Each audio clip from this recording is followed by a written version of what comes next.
2, 1. We are okay. We are live. All right. So, welcome to the first ever Stream of Consciousness podcast. I'm not entirely sure what we're going to be doing with this yet, but it's going to be something. And eventually it's going to be, just honest topics and pretty much unfiltered and as much as you can get. I'm your lovely blindfolded host, the Atlantean, and I have to my left, I think it's to my left, right? Cooper, or Runner from the YouTube channel. That's fine. Runner. Man, I gotta ask, why did you change from Runner Studios to just Runner? I don't know. I can't. Why did you do that? I don't know. No, I don't know, because people just. I'm probably gonna change it again at some point, but I'm just leaving it as Runner because people just call me Runner, just like a short name, and I'm like, you know what, that I don't know. It's a good ring to it, so. It's like I'm so used. I'm always wanting to say Runner Studios, but I always remember last minute. It's like, oh yeah, I know. Some people still say that, like, Fat Steven says Runner Studios is a joke sometimes. I'm like, dude, it's just Runner now. It's just Runner. Well, either way. Yeah, no, Angela. Yeah. No, keep going. It's fine. No, I was gonna say, our good friend Angela Straven keeps asking me that question, like, why did you change your name? It's like, dude, I told you like 10 times. Yeah. It's like I've never asked. I've never thought to ask until just now. So it's like, No, I just felt like doing it. Just because, yeah. So I did. And I also wanted to change some things in my channel because I wasn't. I don't know. I wanted to give it a different direction than what I was doing because I wasn't liking it. I don't blame you. I understand that completely. Say the trouble with one of the hurdles with starting a channel is finding something you're comfortable with. I can attest to that entirely. Actually. Exactly. It's like me. I've pretty much gone to live streams for games, and well, mostly because I haven't done anything with my other projects yet, but I plan to. But if that's what I'm good at. I'm good at planning. I never find the time to finish it. But okay, hold on. Is anybody? I don't know if. Okay. All right. So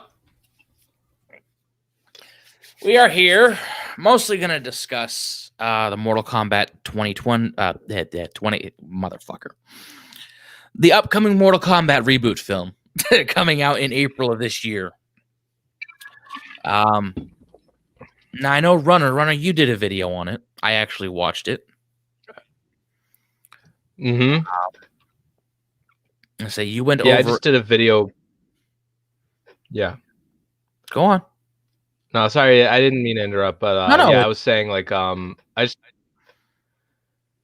just did a video talking about just breaking down the images and stuff of like what I saw and stuff. That's really all it was. I didn't really go to any like news and stuff. Like, I know there was some article that pretty much like released the images and stuff, but I don't know. The images just spoke out to me the most because it looked like it was pulled out from the games, but we can talk about that soon. Yeah, but yeah, because you went over the video. You went over their video. I watched the video.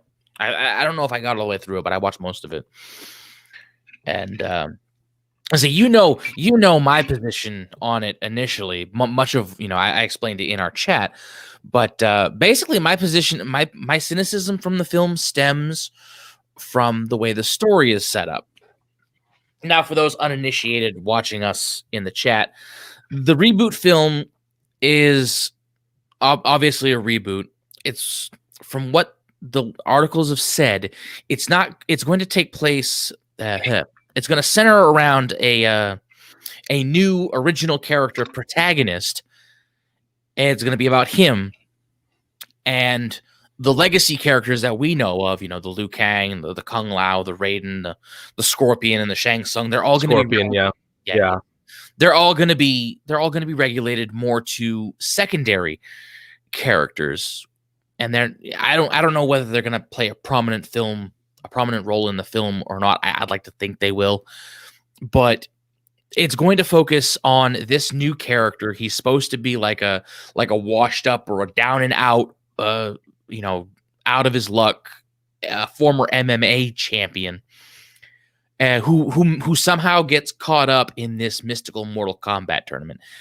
And my cynicism stemmed from this premise, because upon initial reading, it screamed so much of what happened to the Resident Evil movies, or the Resident Evil films, starting with Resident Evil Apocalypse, which was the second Resident Evil film. The first Resident Evil film took the premise of, pretty much took the core concept of the game and ran in a totally different fucking direction with it, with all new characters and everything, and just, retained the zombies, the monsters, and Umbrella. And then Apocalypse came along, tried cramming more of the original characters back in, but they had to keep Alice, the super powered fucking Mary Sue character that was always showing up, these legacy characters and shit. I'm not going to get into a rant on that. I'm just explaining my cynicism for this film based on that. And that's where my cynicism from it stems. But I watched Runner's video, and it's like, he's got some good points. His optimism is kind of getting to me. Now, I'm still not, and I'm saying that with sincerity, I'm still not optimistic about the story. But what you said about the images, Runner, because I was looking at those images as well, and it's like, you know what? He's got a fucking point. Those characters, it's like, those are some of the best adaptations of those characters in film we've seen. Absolutely. And one thing that really sticks out about it, huh? Go on. Mm-hmm. No, I was just gonna say, like, yeah, like I didn't get into the story, and I think we'll go over that pretty soon, because this protagonist you're talking about, I got a question. Is it the Cole Young guy that I talked about, who was in those he was in those cage fights that I talked about in my video? Yes, I think it's that dude. I think they named him Cole Young. Yeah, the generic looking, it's like the most generic looking white dude is the protagonist. And I have to point. Like, I don't. Yeah. Go on. I'm laughing too hard. Yeah, I know. So, like, because I remember when I heard this announcement, and like I was excited. I wasn't sure what to think, but I was like, and then later on, more news came out, and they're saying, like, you're gonna see some characters in this movie that were never introduced in the games or the movies or any of that. These are you'll have a few brand new characters in this, and this seems to be one of them. Yeah, this guy is definitely one of them. He's the main. From what the leaks have said, not the leaks. The fuck am I talking about? What the articles have said. He's probably the main character. Or he's going to be the main character. Like, if the film's going to center on him, he's the first one we're going to see. Oh, actually, we might actually see Sub-Zero chasing him, because from what I've also gleaned, he's going to be on the run from excuse me. On the run from our favorite Lin Kuei Cryomancer Sub-Zero, which I already, it gives me doubly bad feelings. Like, okay, you're bringing in a new character that's, you're making him the center focus, and you're making him important to Sub-Zero. That does not ring very well to me. But that aside, we're going to be seeing our favorite Cryomancer Sub-Zero. And that picture you went over, where he had his little ice dagger. That is actually the best CG for that I've ever fucking seen. You know, for Ice, absolutely. oh. I mean, one of the things when I heard they were making a reboot of this, I'm like, I think because of, you know, the latest technology and stuff for filming, the CGI, it's improved a lot. I think they could do some really cool stuff, and seeing that image, it's like, yes, like Sub-Zero is just, they could do some cool stuff with this character. And from what I've heard, I know, because we all know there's two Sub-Zeros. There's Bihan, who this is Bihan Sub-Zero, who Yes, becomes Noob Saibot after he gets killed, and Kuai Liang is pretty much the Sub-Zero from who, 2 onward, yeah.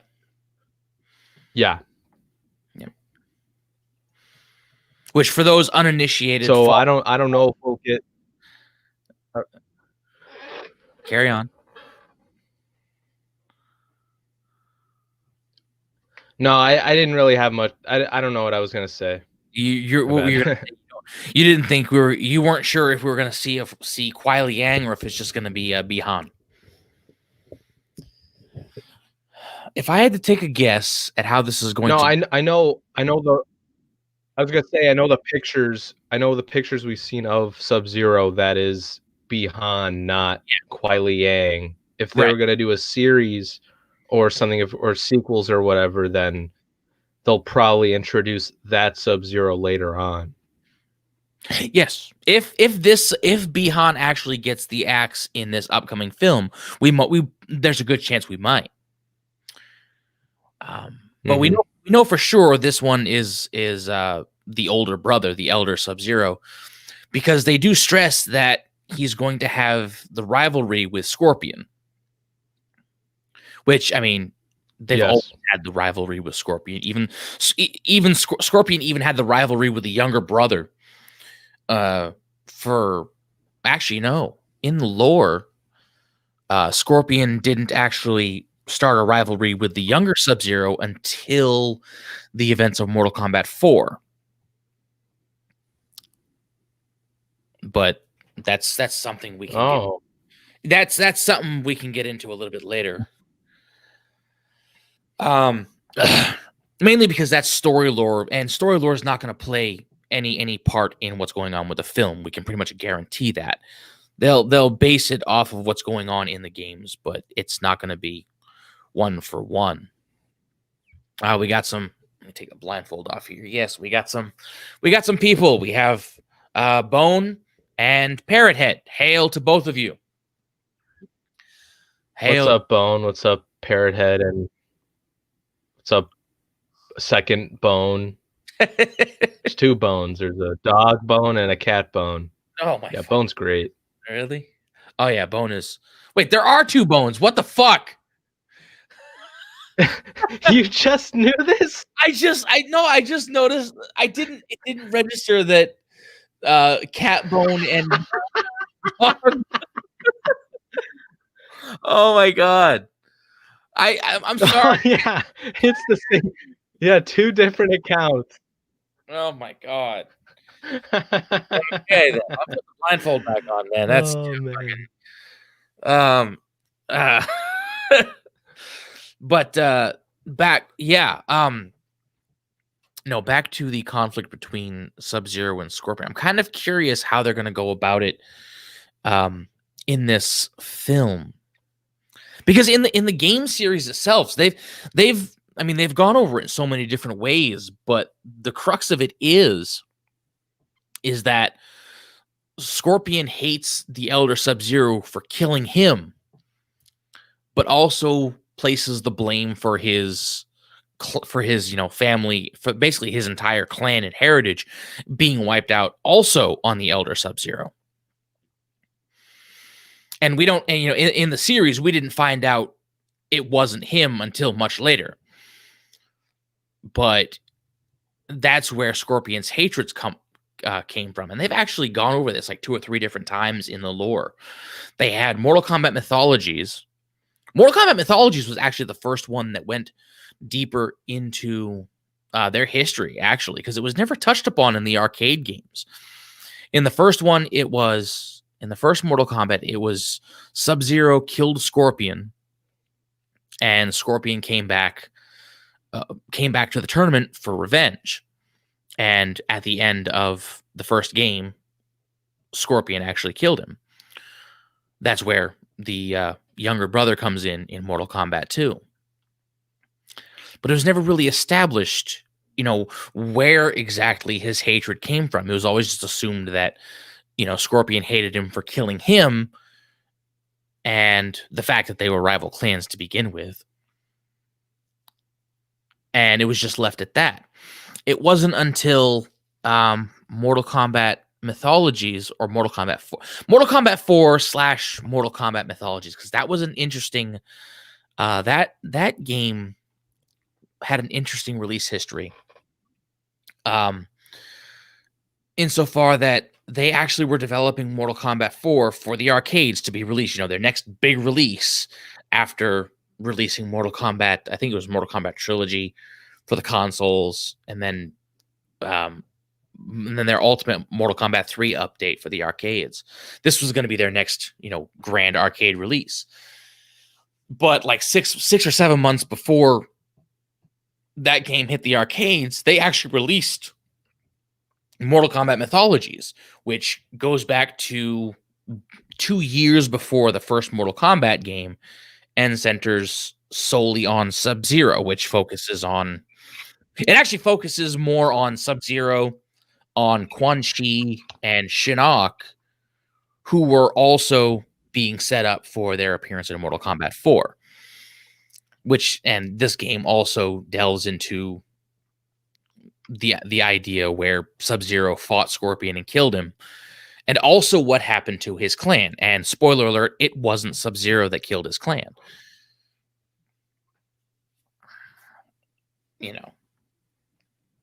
And yeah, it was Quan Chi. It was Quan Chi. But they also one thing they also did, they never actually explained how Quan Chi did it. It was always left to our imagination.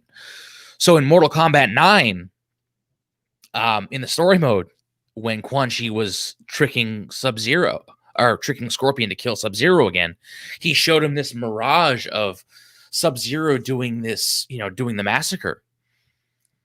And originally I was going to say that's, even when I first played it, I'm like, that's not what happened. But then later on, it's like, they never actually said how Quan Chi killed him. He just said he did. And that's sort of been a sticking point there too. But anyway, your thoughts, man. I don't want to talk over you. Of just what was it, Scorpion killing Sub-Zero thing? Because I only knew that because of Mortal Kombat 9 or the reboot or whatever you want to call it. That's how I knew that. I don't know too much about the older games, but like basically I think in that game though, Mortal Kombat 9, Scorpion and Sub-Zero, their tournament fight is in the Nether Realm. Yes. And Scorpion basically kicks his ass, but Scorpion doesn't want to finish him. Right. So yes. Quan Chi convinces him to by showing him the quote unquote what he did. And then he ripped his head out. Yeah, ripped his mask off, burnt him to a crisp. Oh yeah. Yeah. Oh, yeah. That was one of the amazing. And that is actually that's actually a bit different from the way the timeline first went. The way the first timeline went, Scorpion didn't hold back. He got his revenge and everything. And then that's how Noob Saibot comes to exist. But that's what's going on there. And that speaking of that brings me into an article that I read from our favorite / not so favorite website, Screenrant. I can't tell you how much I can't tell you.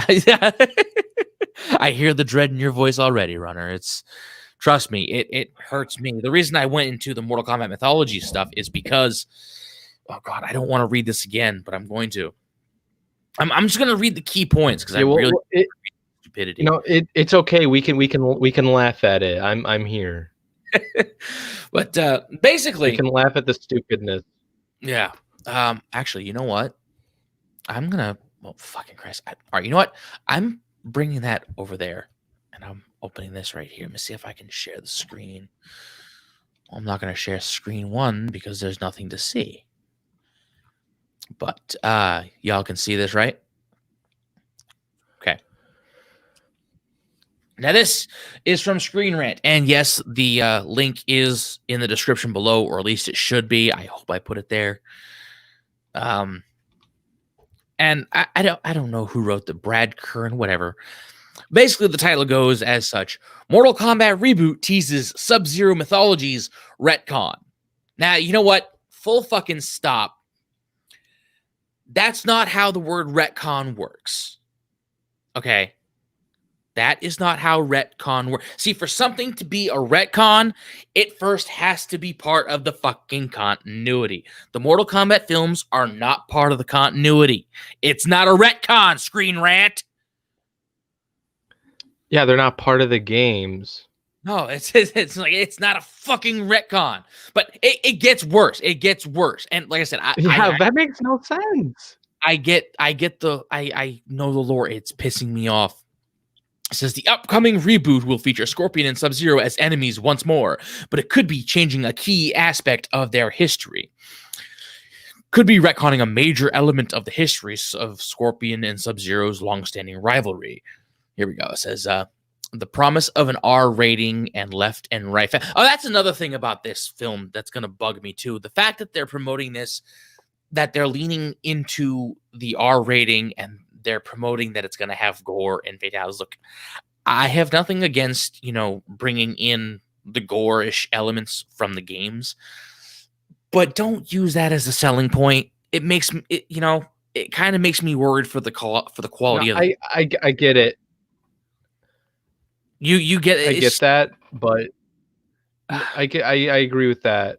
It's like it doesn't annoy me as much though, because it's like, you had the first two films. I mean, they're cheesy. Like one. I like one. The first Mortal Kombat is great. No, what? Yeah, I agree. Yeah, first Annihilation. Oh god. I hate Annihilation so fucking much. I come to appreciate Annihilation just because of how bad it is. Now, I've seen it once, and Annihilation. Oh god, it was torture. It's Annihilation is one of those that's so bad, but there's actually some star power there that you can just get behind, like Shao Kahn, the guy that plays Shao Kahn, Brian Thompson. I'm not sure if you know who Brian Thompson is. He was a big action star from the 80s. Played in a lot of he played in a Stallone film, I think. He played in a lot of action films. And just seeing him ham it up as fucking Shao Kahn, it's like you and Shao Kahn from the games is already fucking ham and cheese on rye, Shao. Yeah. It's like one of the hammiest fucking villains around that you just can't help but love, and he's, it's amazing. But yeah. See, I thought Shao Kahn, in my opinion, in that movie was stupid. Like, I understand if people, it like Mortal Kombat Annihilation in general just seems like it to some people it seems like a bad movie, but it's fun to watch, or it's just, or it's so bad it's good. I generally just hate that movie. I don't like it at all. That's fine. It really is hit or miss. It's one of those that's either it's you recognize it's so bad but you have fun watching it, or it's you can't stand the sight of it after watching it once.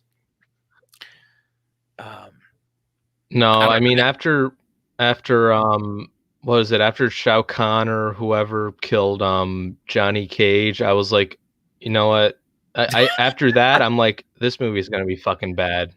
This movie is gonna be fucking shit. Yeah, it's And like, then it got worse. oh god, yes. And I Oh, it mean, got so much worse. I suppose we can say that the good part about it is that it wasn't Lyndon Ashby that played Johnny Cage. It was a different character. Yeah, I know. Lyndon Ashby probably saw the script and was like, "Oh, you're gonna kill off my character? Fuck you." That's exactly what it was. He saw the script. They were gonna kill him off in the beginning. He's like, "Nah, I'll pass. It's not worth the money." And all the better for it. Yeah, like Lyndon Ashby yeah, dude, Lyndon Ashby was great as Johnny Cage in the yeah. first movie. And what's his name that played Liu Kang? Robin Liu or something? Robin Show. Was that his name?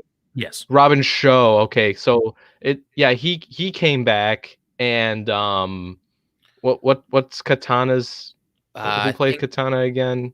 Talisa Soto. Yeah, so like those are the only two that came back, probably because those characters weren't really cucked very much in Annihilation. So they were like, you know what, I'm fine. It's a bad movie. We'll just go. But like, I don't blame Lyndon Ashby. God, he must have been pissed. Probably. And Sonya and Sonya, well, different casting for that character. Oh, and the one I laugh at the most is when Rain in the movie who gets killed, who only gets like 2 seconds of screen time. I hated that so much, but that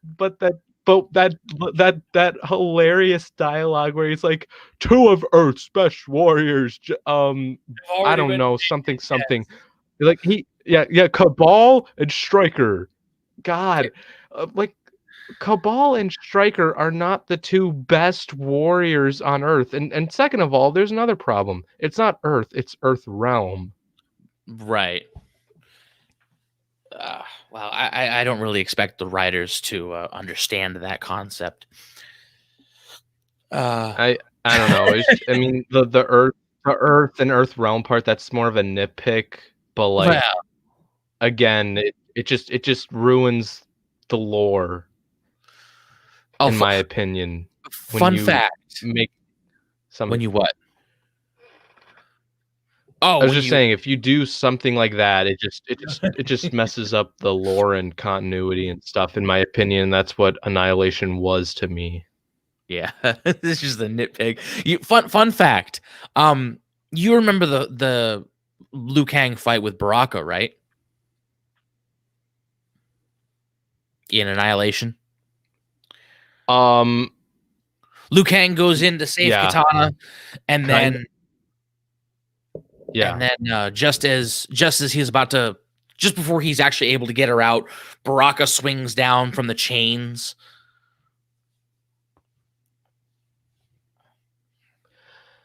Yeah, I don't remember the fight scene all that well, just because I want to forget that whole goddamn movie. But I remember Baraka in it, and he looked.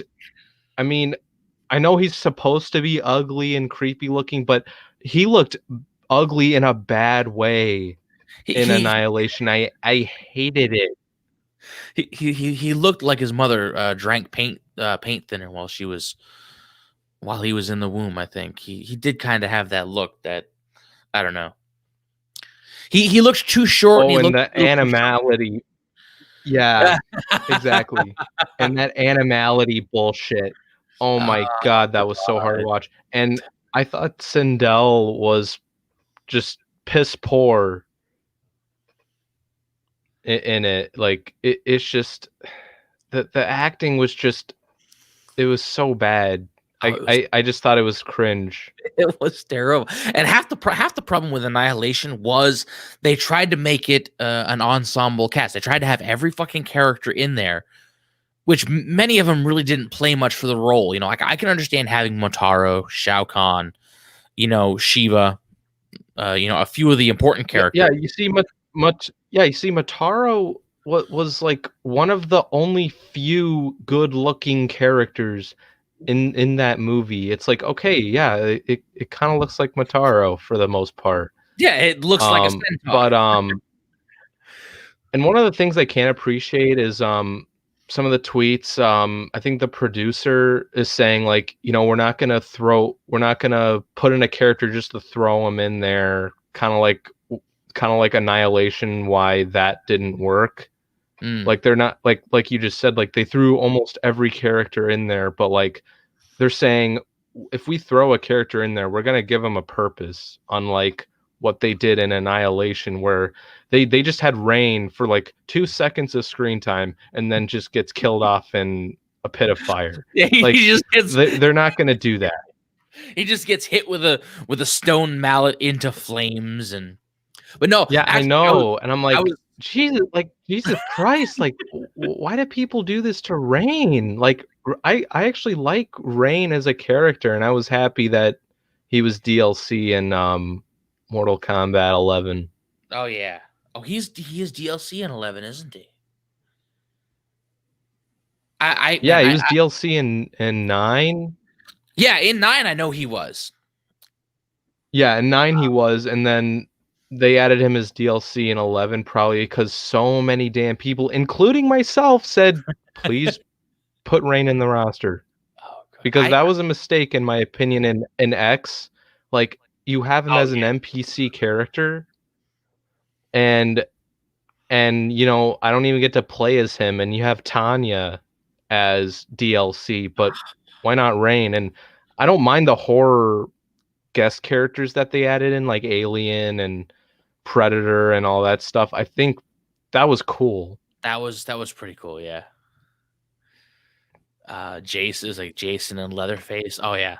They were good. Oh yeah, that was awesome. And part of it is too, they didn't really talk.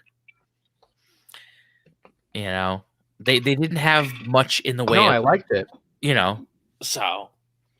But no, I haven't picked up 11 since I played through it. Like, oh God, went like maybe a year and a half ago now. Since I got it, I didn't play through it ever since, and I don't really want to right now because I don't want to fucking see Terminator with his bad voice actor. You know, the very bad Arnold impersonation. I don't want to see fucking Rambo in there. And this is a completely different tangent, but guest characters only do so much. You know? Yeah. Like it worked for Mortal Kombat. It like, worked for Mortal Kombat 9 because it was a bit of a gimmick for 9. You had Kratos and you had Freddy Krueger. It worked for X because you were building on the horror. Yeah. Well, Kratos was only a PlayStation exclusive because he's a PlayStation character. Yeah. And yeah, you had Freddy in 9 as well. But I was gonna say, like, one thing about the NetherRealm fighting games is, like, when you release like the DLC that they do to their games, it's like they're like the game slowly starts to die off, and people are waiting for their next game. Yeah. Like that's just me. I'll play as those characters probably sometime soon. I know, what is it? They already have a version, was it Mortal Kombat 11 Ultimate, where you can get everything pretty much? Yes, I think they released the Ultimate Edition, which has both combat packs. It has the Aftermath DLC.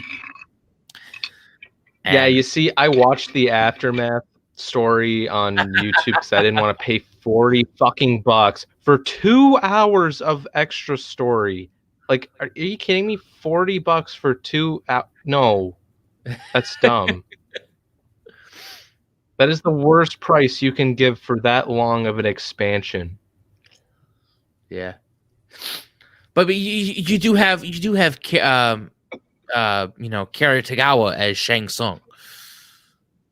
You know, Oh yeah. Oh my god, dude. I remember when they confirmed that. I remember well Yeah. before I know during the events of like them like releasing the trailer or something, Ed Boon said like there's gonna be one character um that you'll know he's gonna have a familiar face or whatever, and that was Kerry Tagawa as Shang Tsung, and I was like, dude, I was hyped. I was like, Yeah. holy shit. I thought that was awesome. Oh yeah, it's great. What am I doing? It's great having him there. Absolutely. Because he's like the quintessential Shang Tsung.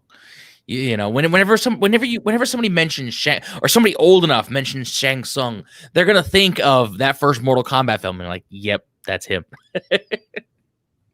Absolutely. So And just the dialogue and stuff, it's like I know, it's like holy shit, like it's actually him. Oh yeah. And you know, before, you know, casting and stuff for this new Mortal Kombat movie, I'm like, you can have a, you know, because there's an older and a young, have Kerry Tagawa as older Shang Tsung and someone play a younger version. Please just have Kerry Tagawa as older Shang Tsung. That would be amazing. How old is he now? I'll look that up right now. Yeah. Oh yeah, he is 70. Oh Wow. shit, I thought he'd be older. No, he's 70. So he's done a lot of really good martial arts films. He's played the villain quite a lot. I mean, obviously, as expected. No, dude, and like he can literally play an older Shang Tsung to this day. Oh yeah. He wouldn't need much for makeup either. And you know, maybe exactly. maybe a few mustache prosthetics, you know, a little bit longer hair, but you know. Oh yeah, just make him like how he looked in older Shang Tsung in the Mortal Kombat 11 DLC. Yeah. Oh god. But or if you could, you can. The only reason I say cast another person for younger Shang Tsung is because I couldn't imagine the fucking de-aging thing to really work well. God. Like so far like the like Marvel or whatever has done better with that with their movies in the MCU. So far I don't trust any other studio to like do that as of now. Yeah, it's I don't know. There's a lot. I just think it'd look ridiculous. It would definitely look ridiculous. It would definitely take you out of the realism because, like, you'd know that's like that's him, but at the same time, you'd know that's like that doesn't look right. It'd be like what they did with Peter Cushing in Rogue One, or with Princess Leia in Rogue One. Like, why the fuck did you need them? I'm not gonna get. Exactly. I'm not gonna get Star Wars ranting though. I could fucking go on that, and this is Mortal Kombat tonight. I'll save that for later. No, but I mean, like, you know, like the de-aging that they had in Avengers Endgame. You had was it Hank Pym, younger Hank Pym. You know, he actually it didn't look bad. You know, they made Chris Evans older, you know, in the end, and you know, it didn't look bad. Yeah, I don't remember Endgame. I didn't really watch it. I listened to it, but I didn't watch it. Oh. I saw Infinity War, and I enjoyed Infinity War, but I started Endgame. Infinity War's great. Infinity War is amazing, but it's also an amazing setup.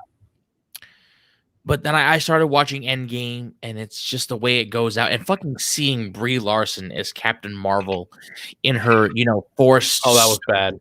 In her forced, you know, her forced stony face stoicism, trying to look like an unflappable superhero. I'm like, nah, I'm done. I can't fucking watch this shit. Like, Here's the thing, though. Like, she's not in the movie very much. That's one of the good things about it is she's not in it very much. no, She's but the only in fact, at the beginning and then a little bit at the end battle, and that's it. yeah. Oh, I know. Like her scenes are probably some of the worst parts about the movie, but she's not in it very much. There are some other problems I can go with Endgame. I didn't completely hate it like like some people did, but it's not great. It's not as good as Infinity War. Infinity War was amazing. That's one I'd have to go and try to watch again. I couldn't get into it. That's really it. I started I watching get it. it, but like, yeah.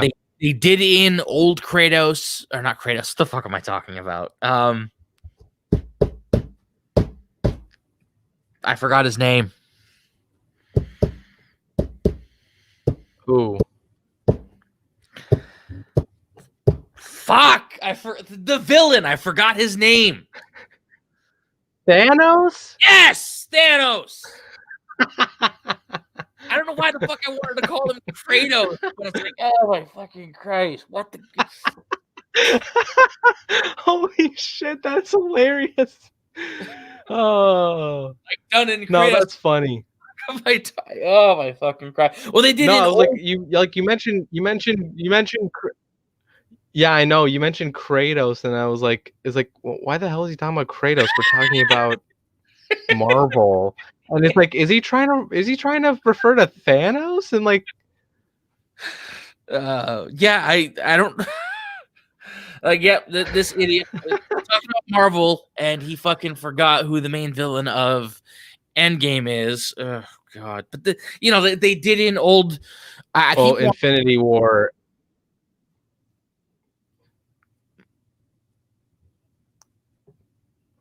Infinity War. What? No, but he Thanos was kind of dumbed down a little in Endgame, and that was one of my problems with that movie.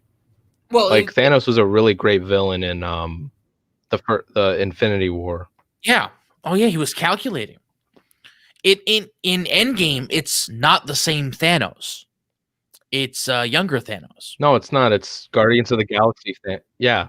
Yeah, it's the younger Thanos. It's like, so it's like, what is the fucking point of trying to stop him when he doesn't know who you? It's like, what the fuck? It's like No, yeah, that was one of my problems with it.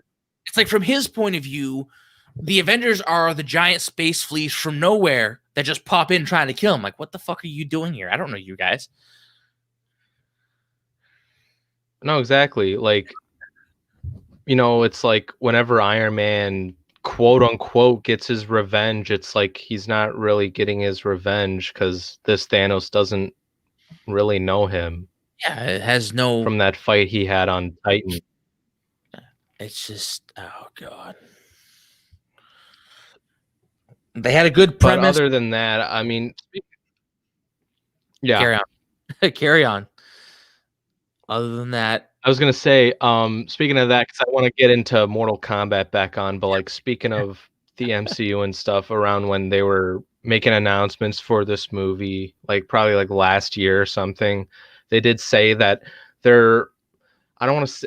I'm not gonna say. I'm not saying that they're gonna do the MCU template or whatever, but like they'll do like a spin-off of like some characters of like Mortal Kombat and stuff. And they'll do like some movies and have like a scheduled release thing, like kind of like what the MCU does. They need to. What? Movie studios need to fucking stop that. Not every film series needs a cinematic universe. No, they don't. I'm gonna fucking say it that right doesn't, and that's what that's what they said. They said they might do that, and I don't hate the idea, but it can't be a continuation with movies and stuff. now. It needs to. It's like, oh my God. I'm gonna find more things to fucking rage about if I'm right here. You know what?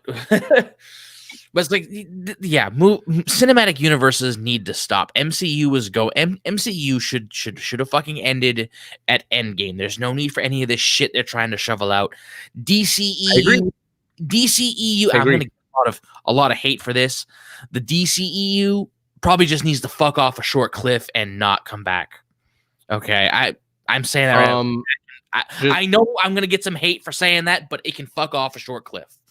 I don't care how good it is. They're trying to copy the MCU shit. They can. Here's the thing. Well, Zack Snyder didn't want to, but the studio did. But we are getting the Snyder cut, and I did like Snyder's vision. I understand why some people don't like the DCU. Like, there's some movies I don't like in the DCU. I didn't like what we got from Suicide Squad, but if they'll ever release the director's cut, I'll watch it because it's going to be a completely different movie. I watched and I did review Wonder Woman 84 on my channel, and I hated it. It was awful. It was so bad. I'm gonna take and that was one of the things about. Oh, did you see it? It was so bad. No, I didn't. I didn't even see the first Wonder Woman. No, the first one's good. Well, the reason I'm laying into the idea of the DCEU is because they didn't do they DC wasn't going to do that until they saw it was profitable for MCU. The moment they said they were going to do that, I instantly checked out. Like, yeah, I'm not going to see those movies because they're going to do what MCU did, and it's going to go stale before it even has a chance to take off. No, I agree. Yeah, assuming many of the DC films were even good. Half of the ones I saw fucking sucked. They sucked harder than a whore in a wind tunnel. But no, carry on. Yeah, the you said they might want to do that with this. I was gonna say they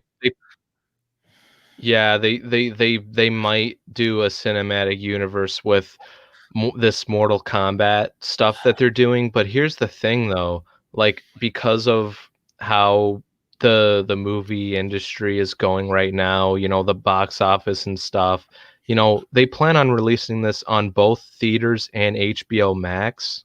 Yep. You know, and you know, it's like you know, this is like one movie of like a few that coming out this year that are gonna get, or that plan to get sequels, but could not possibly come out just because of the conditions and stuff going on. Like Dune is another one. Dune, they plan on doing sequels for that, but it, depending on the money it makes, it might not, it may not go anywhere, because you know, Warner Brothers released Tenet in the theaters, and I did see it in the theater, and the thing is, the way theaters are doing their social distancing is like half of the seats are unavailable.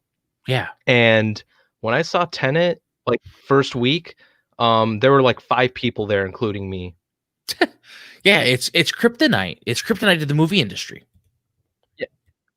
Exactly. It's like, holy shit, like, dude, I'm watching a Christopher Nolan movie and only 5 people have showed up.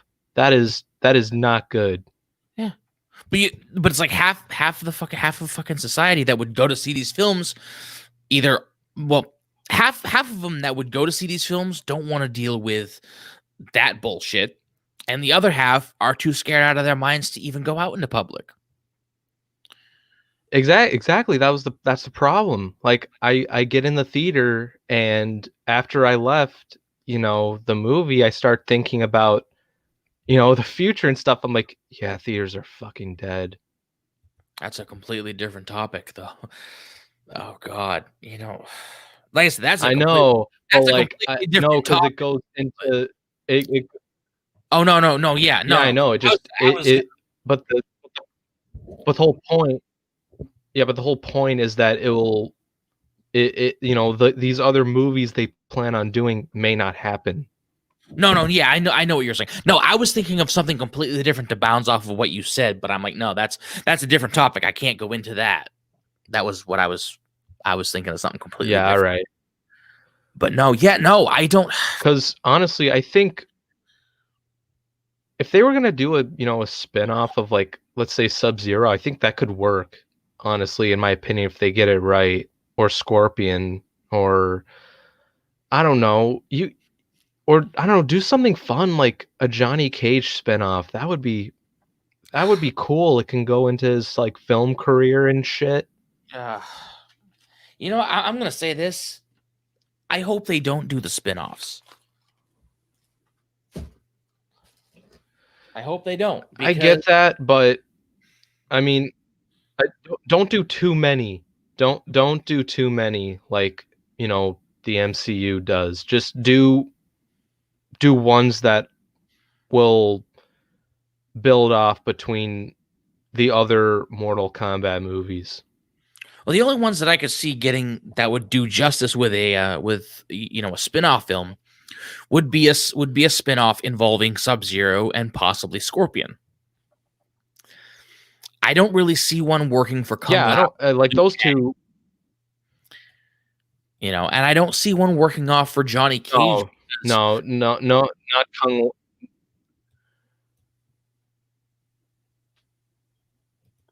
Carry on. Well, Johnny Cage, I don't know. I mean, it makes more sense if it's Scorpion and Sub-Zero. That's because they actually have a dedicated history that you can build off of. I say they even did it with an earlier release of Mortal Kombat Legends, Scorpion's Revenge. I still need to see that. Yeah, I have. One of these days we'll do that for like a watch party or something. I can get it. Oh, hell yeah. But it's like because I was like I'd never seen it. When it came out, so a couple nights ago, I'm like I'm gonna watch this. I rented it, and I'm like, this is fucking amazing. And so I went and got the Blu-ray, and it came with the DVD and then the Blu-ray itself, because Blu-ray always comes with fucking DVDs now because they can't sell on their own, and then the digital. So it's like, yeah. But yeah, Yeah. one of these days we'll have, because this is, I mean, it definitely does what films do. It it takes a lot of liberties, but for what it is, it's really fun, and it's actually animated.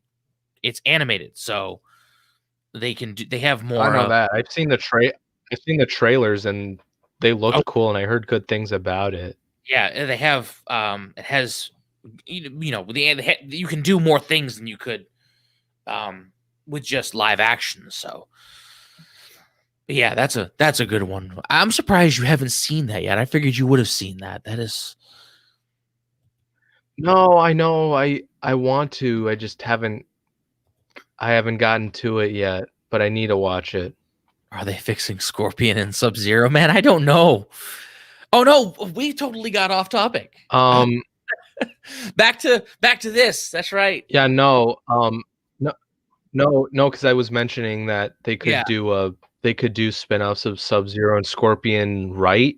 But like you mentioned, Liu Kang and Kung Lao. No, don't do a spin-off of like each of them. If you wanted to do one of the Shaolin monks, then sure. Yeah.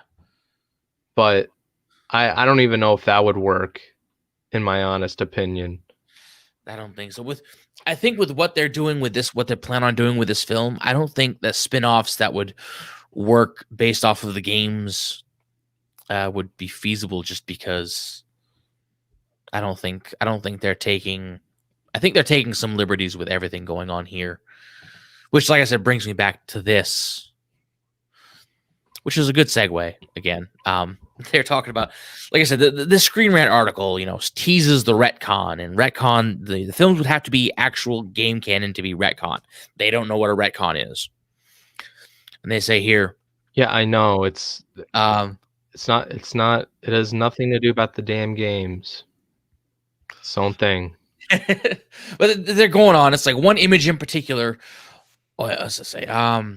offers just a hint of what fans of the franchise can expect. Yeah, it also hints that there could be some adjustments to the bad blood to the franchise's rivals, and it's like the image in question shows what this one is, that him actually stabbing Scorpion with his own kunai. Yeah, that's what I said on my video. Seems to take. They say here, what's interesting about this image is that it seems to take place very early in their history before either possesses their respective supernatural powers. No, I don't think that's the case. I think Sub-Zero was always a cryomancer. Scorpion became what he was because he was undead. He was just a straight up ninja before then. Yeah, exactly. The context of the photo could also tease that the manner in which the two become enemies is different from their history in the games. My fucking god, this Screenrant writer doesn't know what the fuck Mortal Kombat is about. And like I said, I read this article, my eyes were rolling into the back of my skull. I wanted to throw my phone across the room just because it's like, oh, this is so fucking terrible. It's like, in the Mortal Kombat mythos, the sorcerer Quan Chi killed the family of Scorpion, framing Sub-Zero for the crime and leading to Scorpion's vendetta against the man he believes murdered his loved ones. That's true, but Sub-Zero also killed Scorpion in the mythos. Sub-Zero killed Scorpion in battle. Quan Chi killed the rest of his family. And it says, in the aforementioned image, Sub-Zero looks much more like the aggressor in their encounter. Duh! Like, oh my fucking Christ. Like, this dude needs... It's like, it might now be Sub-Zero who holds it. It's like, yeah, like the aggressor, and this could indicate that the two become enemies in some other way in the movie. Theoretically, it might now be Sub-Zero who holds a grudge against Scorpion, or the two may simply be portrayed as natural enemies through Sub-Zero's affiliation with Lin Kuei and Scorpion to the Shirai Ryu. Are you fucking kidding me, Screenrant? Like, have you played a Mortal Kombat game, you dumb motherfucker? Like, seriously. Oh my fucking God. I get it. If you're a boomer that grew up with Mortal Kombat 1, 2, and 3, sorry to all boomers out there, but you're boomers, fucking deal with it. It didn't really go over it there. But 4, 5, even Mythologies went over it. They were always natural enemies. How is this film going to quote unquote, retcon what goes on in Mythologies, when in Mythologies it's fucking established that the Lin Kuei and the Shirai Ryu were always fucking enemies? Like, what the are you fucking kidding me, Screenrant? What the fuck is wrong with you? God, this thing. Oh. Yeah, dude, holy shit. What? Could also tease the man. It's like, no, in the Mortal Kombat myth, no, like, they were always enemies from the beginning. Jeez. It's like, oh my God. It's like, as McQuaid revealed in the Entertainment Weekly article, Mortal Kombat will open with a fight scene between Scorpion and Sub-Zero in feudal Japan. I don't know why it would be feudal fucking Japan, but okay. The two still going by the names of Hanzo Hasashi and Bihan, lacking their well-known powers of deadly spears and creating ice. Okay, whatever. Between the description and the image of the two, it seems like Mortal Kombat could be telling its own version of how the two most famous video game characters became the sworn enemies that you can fuck right off a short cliff, Screenrant. I swear to fucking God. And then, of course, they say, this wouldn't be the first time Scorpion and Sub-Zero's history has been retconned in a movie. That's not how retconning works, you fucking... That's not a retcon. I mean, he is right. In the first Mortal Kombat film, it's more or less hand-waved. Shang Tsung, it's like, Scorpion and Sub-Zero. It's like the deadliest of enemies, but slaves under his power. It's like, okay, so we know they would want to kill each other, but they're too busy being enslaved by your manipulative ass to really care. That's great. It worked. For the first Mortal Kombat film, you kind of needed more enemies. You needed more people to fight the good guys. You can't really have that if Scorpion and Sub-Zero want to kill each other. So that makes sense. And then their history has also been faithfully recreated in other adaptations, such as in the Mortal Kombat Legacy web series and the animated movie, which also made its own changes. No, it fucking didn't. I mean, not really. You know what? I'm done. This fucking Yeah, that's guy not what I heard. just fucking Like, I that haven't seen, the cartoon thing you were telling me, was it Scorpion's Revenge? And I Scorpion's did see, like, Revenge. non-spoiler reviews, and I would have heard if they changed things, but I didn't hear that. Well, like I mentioned, It like I it was basic huh? Go No, on. I was just gonna say, like, I didn't hear too many changes with, the first, No? or was it Scorpion's Revenge? It's basically a retelling of, like, the beginning of Mortal Kombat, pretty much. Yeah, it goes over the first. I mean, there are some changes to the way the formula plays out. But those involve spoilers, so Mhm. I'm not gonna go over it too much because I don't want to spoil the film. But the basic premise of the Yeah, story right. is it goes over it's gonna go over what happened to Scorpion. Scorpion dies as Hanzo. You know that's not a spoiler to say at this point, and you know what Oh, yeah. happens to the plan. Yeah. Um, this Scorpion's Revenge film, it goes over that, and it focuses on Hanzo, and it focuses on his transfer, on his eventual descent into the Netherrealm. But then it also focuses on Sonya and Liu Kang and Johnny Cage, and it goes over the basic events of the Mortal Kombat tournament, you know, and all of that. So there are some Mhm. taken to it, but all in all, there's not much. It shows a different variation of how Scorpion's clan got murdered and how Scorpion actually died. But beyond that, that's why I sort of led up initially when I was talking about Mortal Kombat mythology, is that we know Quan Chi killed his family, but it was never actually elaborated on how Quan Chi did it. You know, Yeah, exactly. and which more or less leaves to the imagination. Well, in some versions, Scorpion was witness to it. In some versions, Scorpion wasn't witness to it because he was already dead. But either way, Quan Chi did it, but they never actually said how he did it, which is the really interesting part, because they can, you know, show you all sorts of deception to that more or less means, like, yeah, Quan Chi did it, but he never said how he did it. But that Yeah. fucking Screen Rant, dude, like, I, very rarely does an article like this piss me off to the point of wanting to talk about it and rant about it. But goddamn, this is so bad. Like, have you not? Has this dude not played a fucking Mortal Kombat game? Oh, it teases the Mythologies retcon. No, it Yeah. doesn't, you idiot. Oh my god. By the way,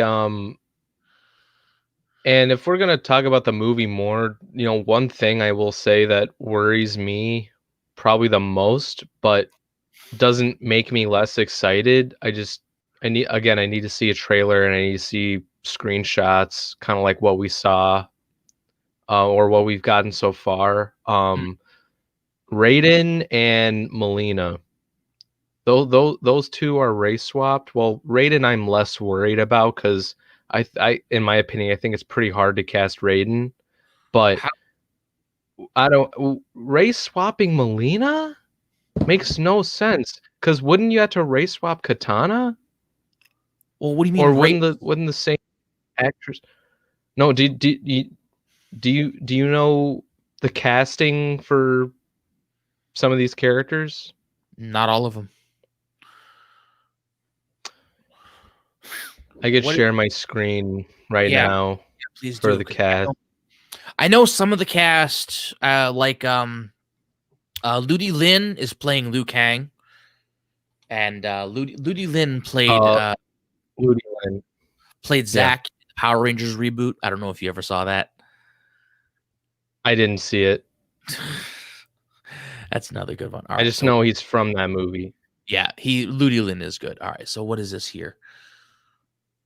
But yeah, no, Ludi Lin. I mean, I don't think I've seen him in any movies, but like, he looks good in in the Liu Kang outfit, and he looks like Liu Kang. So, this dude is playing Raiden, Uh, uh, and what is it? Tanato is he he's Japanese. you might have known him from yeah, I know. He was in the Thor movies. Really? He makes very little he yeah, I think Hela kills him in Ragnarok, Mm. but yeah, this dude right here is playing Raiden, and I don't mind. I don't mind if they race swapped him. Well, I don't think it's technically race swapping because Raiden was always meant to look Japanese. Yeah, but he doesn't look like that, and I don't know. To No, me, he didn't, but he doesn't look like that in the games, but that's sort of where he draws his inspiration from, sort of that Japanese look. Um, no, that's fine. And if listen, if this guy does a good job playing the character, I'll admit it. But you see, this I'm not as worried for. Okay, this is what I'm worried about. Let me go back to the casting. Um, where is she? Okay, here she is. This is the person playing Melina. okay. Cause isn't Melina and Katana, aren't they supposed? Yeah, they're supposed to be Asian, right? Sort of. Kitana, Kitana does have that Asian that Asian culture look to her, that you know what I mean, that ethnicity to her. But Melina's actually a cross between Kitana's blood and a Tarkatan. So she actually has a cross between Kitana's look and that more monstrous tone throughout some of her. But yeah, I get what you're saying.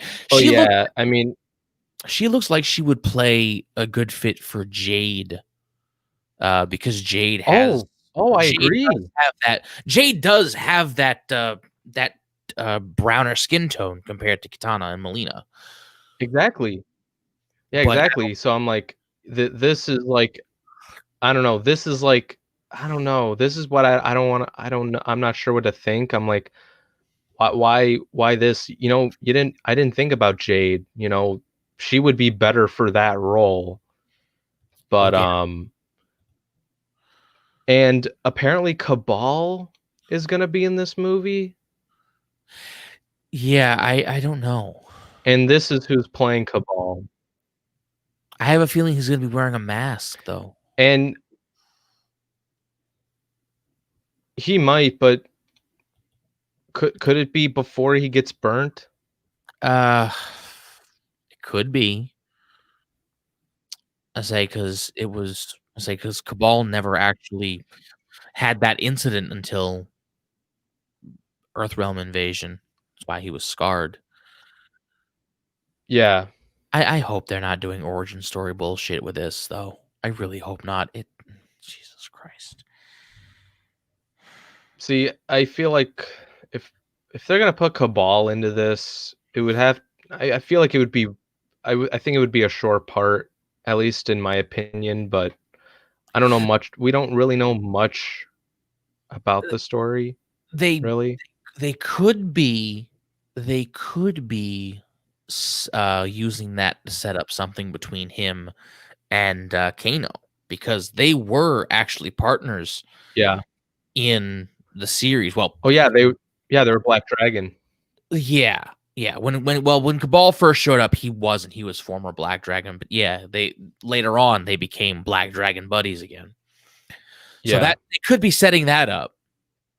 I say because Kano's there with his scarred, not Terminator esque metal esque eye. It doesn't look like fucking Kano. Uh, No, I mean, I'd say the guy playing him looks like Kano, but I think at some point, like he looks there, good, but You need the eye. You need the cybernetic eye, but they Yeah, just haven't given us that yet. you need the play, because I think I saw in that picture that you were showing, you could see his red eye and the scars, but he doesn't have the metal plate. Yes, And it's like exactly. that metal plate is Kano. And it's like I agree. I have a feeling they're trying to strain for more realism, but it's like it's not unrealistic to expect, maybe a cybernetic implant on your skull. You see, when you think of that, it does seem like they are trying to do sequels, because maybe they'll get to that. I don't know. I hope they do it in this. I hope they have the plate in this movie, hopefully. And one other thing to bring up before I close this, before I stop sharing my screen, is where the hell is Johnny Cage?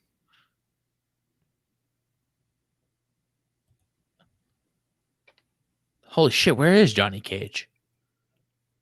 Yeah, they never said who was playing Johnny Cage, or if he was. I don't know if they said that he was going to be in. I don't know if they revealed that he was in the script, You but can't have Mortal Kombat. no, like they did not reveal. They didn't reveal whoever is playing Johnny Cage, and it's like, where's Johnny Cage? Because he is an original character. How much you want to bet if he doesn't show up, they're gonna have this Cole Young guy try to take his place? Because Cole Young does. Oh God, no, that would suck. Cole Young does look like a Johnny Oh, that. stand-in. Now that I think about it, like, oh god, Oh God, you're so. Oh, you're so right. I'm Oh, that. sorry. If that's true, I will fucking rage.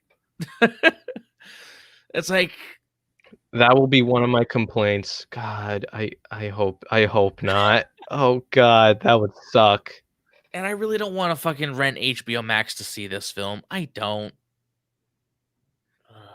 Dude, I want to see this in the theater because it would be a fun theater experience, but like I said, they're dying, so. Well, they're on the back burner. There's theaters up here that are going to be showing it, because there's a theater up here that's actually still Yeah. alive. Drive-ins are Yeah, alive too. well, drive-ins make more sense to be open, but I mean, there were like, my local theater hasn't been open ever since the lockdown, but like I'll have to like drive on the highway to get to an AMC theater, and that's how I got to see one movie during the lockdown. And today they closed for some reason. AMC. And I'm not. Yeah, the AMC's near me. And there are some movies coming out that I'm like, you know what, I need to see this in the theater. And Mortal Kombat, it's one I would like to see in the theater, but it's not a need. Like the new Batman movie coming out that's supposed to come out this year, but I feel like might get delayed. That I need to see in the fucking theater. You know what I mean? Oh god. Theaters need. Yes, I'm one of.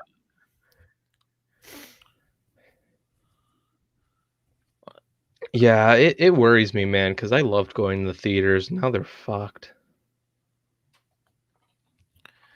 Yeah.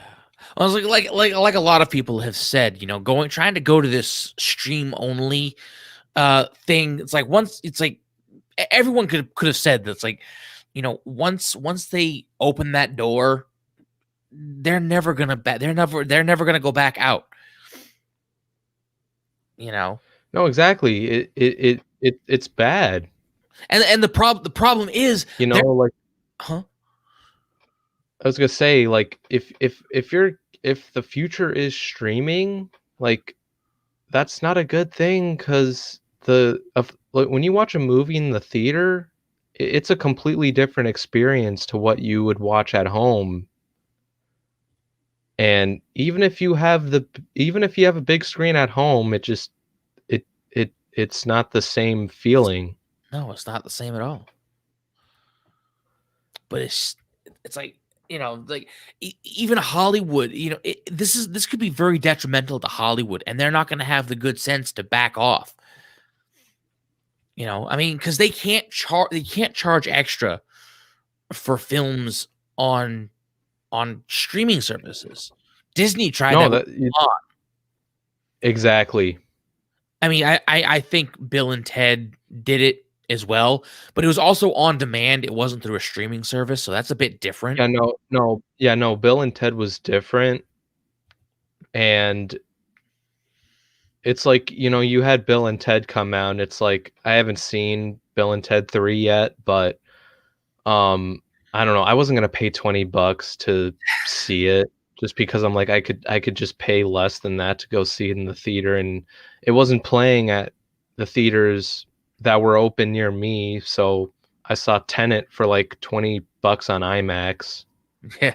And that I don't know if I got the feeling that that might be my last theater experience so far, as what I can tell, but and Mortal Kombat, even, and if my theaters were opening back up, I thought about seeing Wonder Woman 84 just to support the theaters.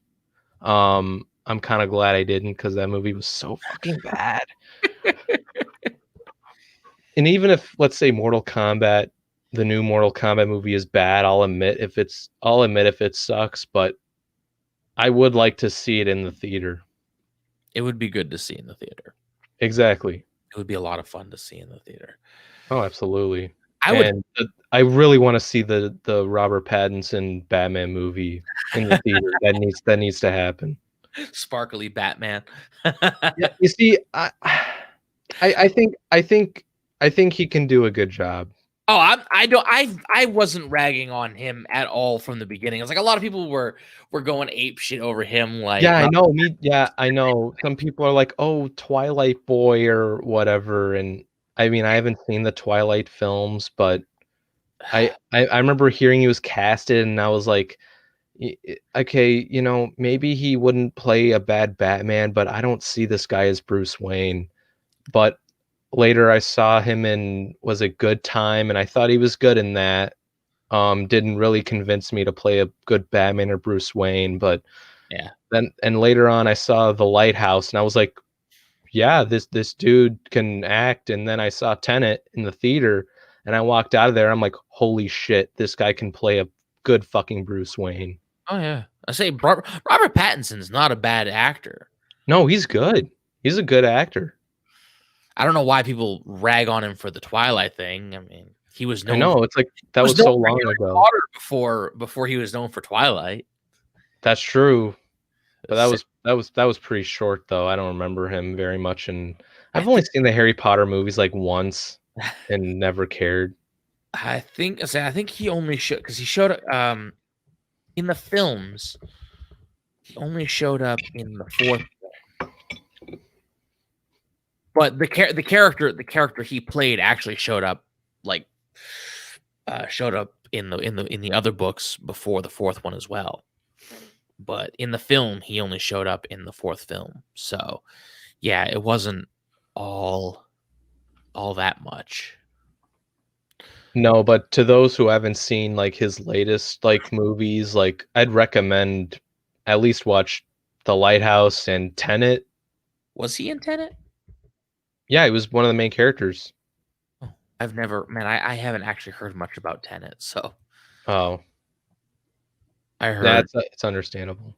I heard people were hyped up about it, and then I heard people were disappointed with it. And yeah, some people didn't like it. I did like it.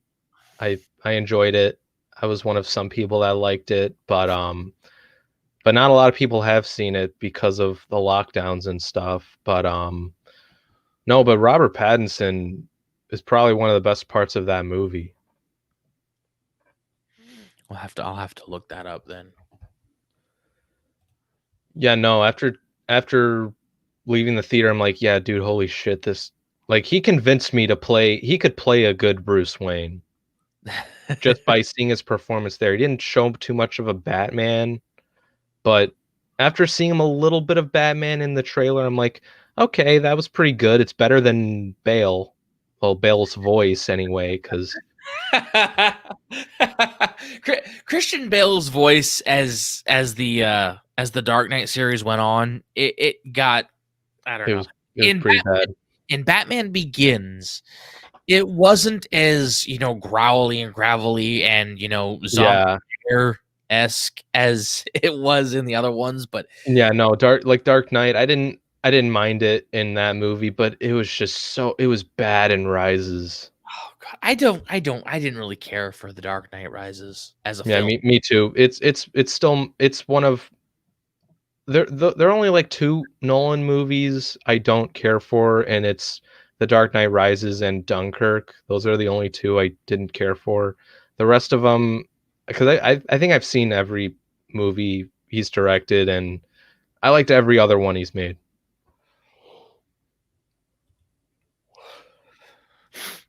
Yeah, I don't know what films he's made and which ones he hasn't, but I don't I liked Dark Knight Rises when I first saw it, which was like, oh god, years ago. No, that was like I think it was 2012, and that was when the Avengers came out. And I remember seeing the Avengers in the theater. That was amazing. Dark Knight Rises, yeah. So see, I kind of hate the Dark Knight Rises even more because of that goddamn Bane meme. I am so fucking sick of seeing that goddamn thing. Yeah, That I think fucking that yeah, ball, the way that, Bane is just it was bad. I'm so fucking sick of seeing Bane memes. Like, fuck off with that shit. Like, he wasn't even a good character in the film, and that line, like he's like, you merely adopted the darkness. I was born, and it, like, dude, that is the most high school Hamlet levels of script writing shit you could ever. Oh, I agree. It's like The fire rises. it's like, oh my fucking Christ. Oh, Batman. That's almost on par with, from my point of view, the Jedi are evil. Like, fuck off. That's not a good line. No, it's Okay? not. Like I like Tom Hardy, but come Yeah, on, man. Tom Hardy is good, but it's just like that whole, it's like, I was born in the darkness. It's like, fuck off with your preachy bullshit, dude. Come on, Chris Nolan. You can do better than that shit. I know. Oh, God. And it's just that one meme. It makes me hate that fucking film. No, More. I can understand why Dark Knight Rises was kind of a step down, probably because Heath Ledger as the Joker was supposed to be in the sequel, but he passed away, so he had to shoehorn Bane in there. They could have figured something out. Fucking Anne Hathaway as Catwoman. Why? Yeah, that. I mean, Anne Hathaway is, she's a sweet actor. She's good, but as the smarmy kind of smug criminal like that, it doesn't feel like Catwoman. It feels like Princess cosplaying. No, I agree. I don't know, but I think they could have picked a better villain, in my opinion. I think if Christopher Nolan had like a Riddler, I would love to have seen that. Yeah, he should bring back. He should have done a troll and brought back Jim Carrey. Ah, By the way, no, that he wouldn't do that. But uh, um, oh god, dude, if Two-Face was alive, he would have been a great fucking villain. he probably would. Yeah, because dude, Aaron Eckhart was great as Harvey Dent and Two-Face. Like once he was Two-Face, I'm like, yeah, dude, that's fucking Two-Face right there. Yeah, Aaron Eckhart is really good at. I don't want to say smarmy evil villain because Two-Face wasn't smarmy, but what's the best way? That you remember when he was what the fuck was that guy's name? I don't remember the character's name, but Which movie? The Dark Knight. Oh, Why the fuck am I forgetting people's names? What character was he? Oh, God, I don't remember his.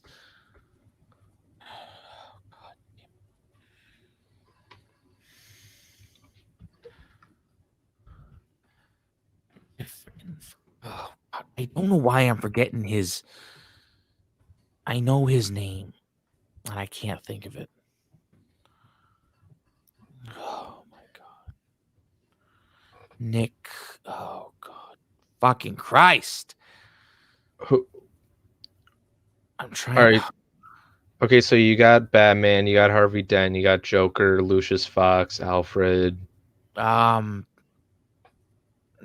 I don't know what other characters. the guy that Harvey was trying to put away. I forgot the act. I forgot the actor's name too. I don't remember. Oh God. All right, God damn it! I don't know why I'm forgetting his name, but I'm forgetting his name, and it's pissing. It's like I Eric Roberts. God damn it! Why am I forgetting people's names? Eric Roberts.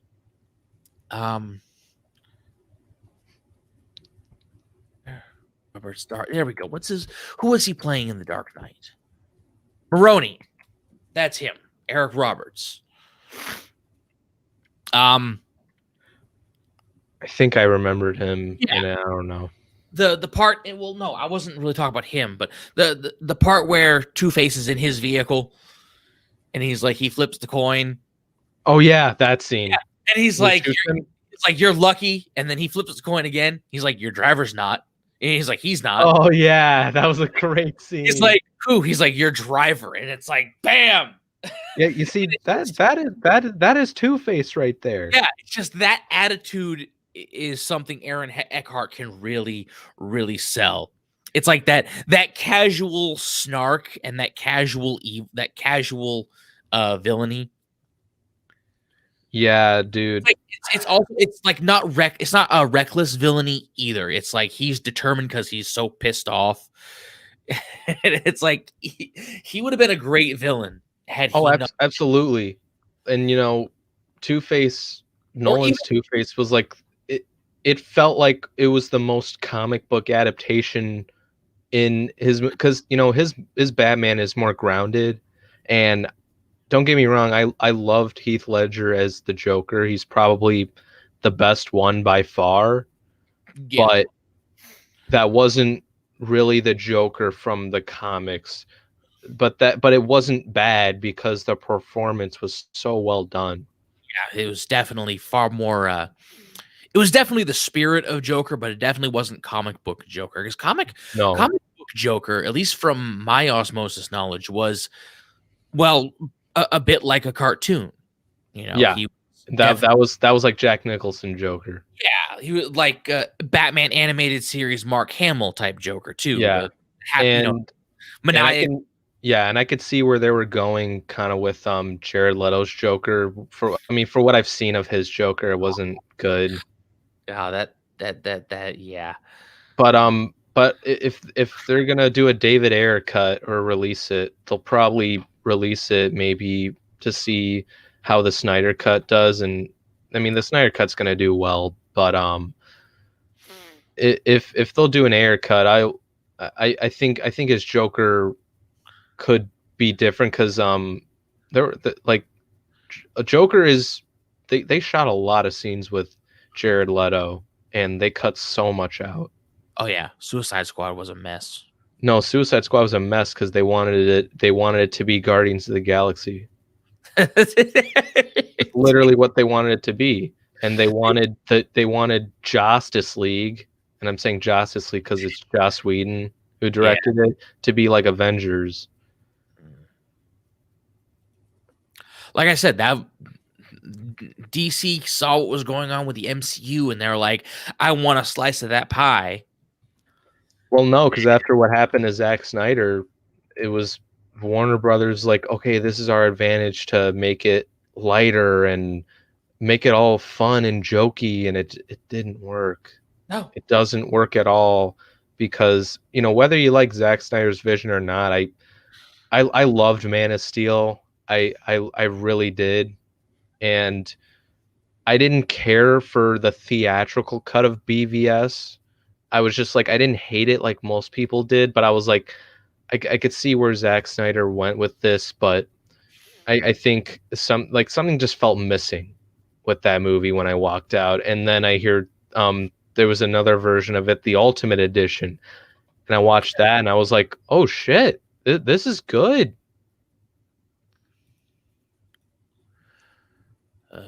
Yeah, no, I haven't. I've never had an interest in watching a DC film. So at least the newer ones, because of that, it's like you kind of know they were ripping off the MCU, and it's like I don't want to see that. Yeah, but the thing is like it was gonna be different for like at first because Zack Snyder wanted to take it slow, but the studio interrupted, so that's why Yeah, the some of the other movies that felt more MCU-ish came to par. And you had Wonder Woman, and it's like, you know it was like Captain America but in World War I. I didn't exactly think it was a Captain America ripoff from the first Avenger movie, but it was, it was part of Zach's universe, his story, because that was his Wonder Woman. But Wonder Woman 84 was not the Wonder Woman from those movies.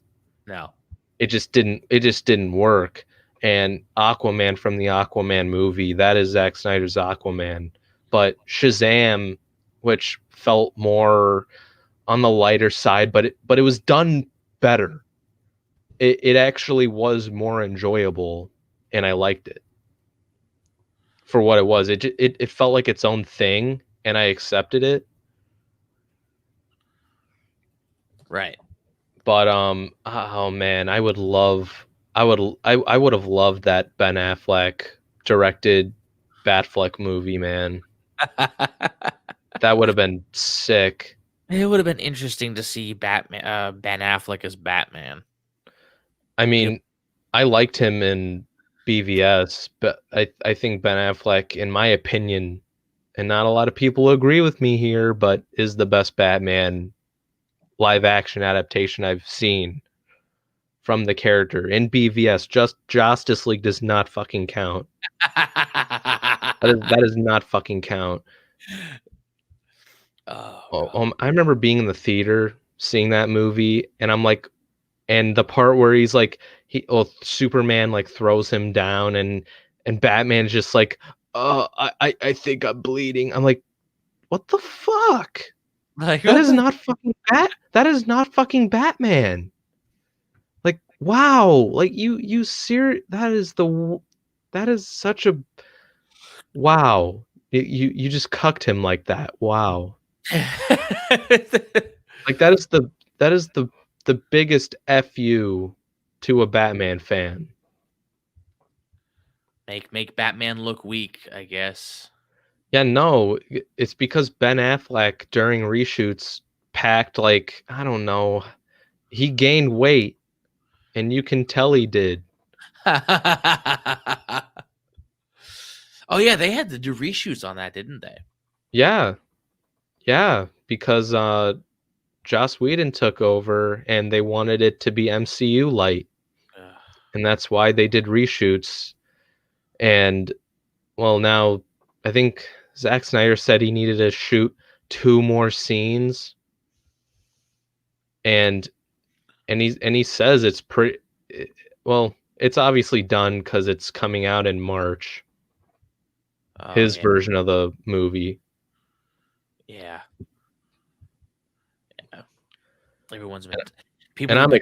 I'm excited to see that because I'm gonna get the real Batman and stuff, and I want to see what his Cyborg and Flash were, because God, Flash was awful in Justice League. It's just like, that is not Barry Allen. That is not the Flash. Cyborg was, he didn't need to be in the movie at all, and he's supposed to be the heart in the Justice League movie. I mean, the whole Ray Fisher stuff is a different topic, but Yeah. Yeah, I wouldn't be the best one to talk about that because I'm really not familiar with the DC films. I suppose that's a good thing because I never took the time to see them because I was never interested in them. So I don't have anything to bitch about. No, You know, I mean, aside from lambasting fucking Warner Brothers for wanting to try and be MCU, I can openly fucking roast them for that shit because that is what caused many of those films to suck to begin with. Executive fucking meddling.